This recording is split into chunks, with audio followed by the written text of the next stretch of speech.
നമുക്ക് ആദ്യത്തെ പാട്ടിൽ നിന്ന് തുടങ്ങാം. തീർച്ചയായിട്ടും. രാരി രാരി രണ്ട് ആരോ എങ്ങനെ രൂപപ്പെട്ടു അത് പലേരി എങ്ങനെ അതിനെപ്പറ്റി രഘുനാഥ് പലേരി വിവരിച്ചു തന്നു, എങ്ങനെ ആ സിറ്റുവേഷൻ പറഞ്ഞു തന്നു, എങ്ങനെ അതിൻ്റെ തുടക്കം ഉണ്ടായി എന്നൊന്നും പറഞ്ഞു. ഇത് സംഭവം ഞാൻ നവോദയയിൽ ചെല്ലുമ്പോൾ തന്നെ എന്നോട് പാട്ട് ലലബി കമ്പോസ് ചെയ്യാൻ പറഞ്ഞു. അപ്പോൾ ഞാൻ അവരോട് പറഞ്ഞു എനിക്കിതിനെപ്പറ്റി ഒന്നും അറിയില്ല എന്ന് പറഞ്ഞു. അപ്പം അല്ല മോൻ ഞാൻ റൂമിൽ തരാം, നീ അവിടെ പോയി ചെയ്യാൻ പറഞ്ഞു. അപ്പോൾ അവരെ നിർബന്ധപ്രകാരം റൂമിനകത്ത് ഞാൻ AS റൂമിൽ ആദ്യമായിട്ട് കയറുക.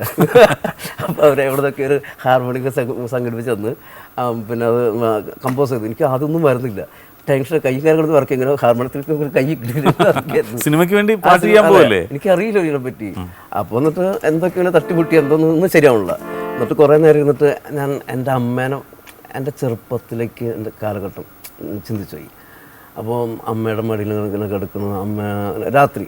അപ്പോൾ നമ്മളവിടെ പിന്നെ സ്ട്രീറ്റ് ലൈറ്റ് ഇതൊന്നുമില്ല, പക്ക ഗ്രാമപ്രദേശമാണ്. അപ്പോൾ എല്ലാവരും വീട്ടിലും ചിമ്മിനിയൊക്കെ ആയിരിക്കും.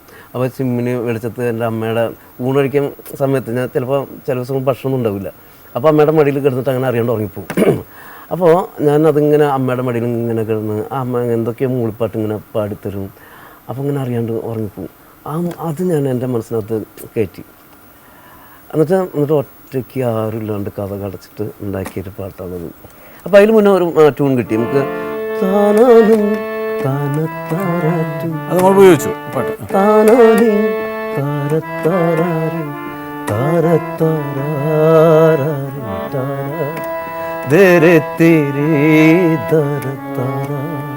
അങ്ങനെ ട്യൂൺ കിട്ടി. എന്നിട്ട് രാജീവ് ഉണ്ടായിരുന്നു, പിന്നെ ജിജോ സാർ ഉണ്ടായിരുന്നു, പിന്നെ ആരൊക്കെ ഉണ്ടായിരുന്നു. അപ്പോൾ അത് കേൾപ്പിച്ചപ്പോൾ അത് കുഴപ്പമില്ല, നന്നായിട്ടുണ്ട്, ഇനി വേറെ ഒന്ന് കൂടെ ട്രൈ ചെയ്യാൻ പറഞ്ഞു. അദ്ദേഹം പിന്നെയും പേടി തുടങ്ങി, ദൈവം അത് എങ്ങനെ അബദ്ധത്തിലൊന്നായി, ഒന്നും ശരിയായില്ല, ഒന്നുകൊണ്ട് വീണ്ടും ഉണ്ടാക്കാൻ പറഞ്ഞു. എന്നിട്ട് എങ്ങനെയൊക്കെയുള്ള ദൈവങ്ങളൊക്കെ വിളിച്ച് വീണ്ടും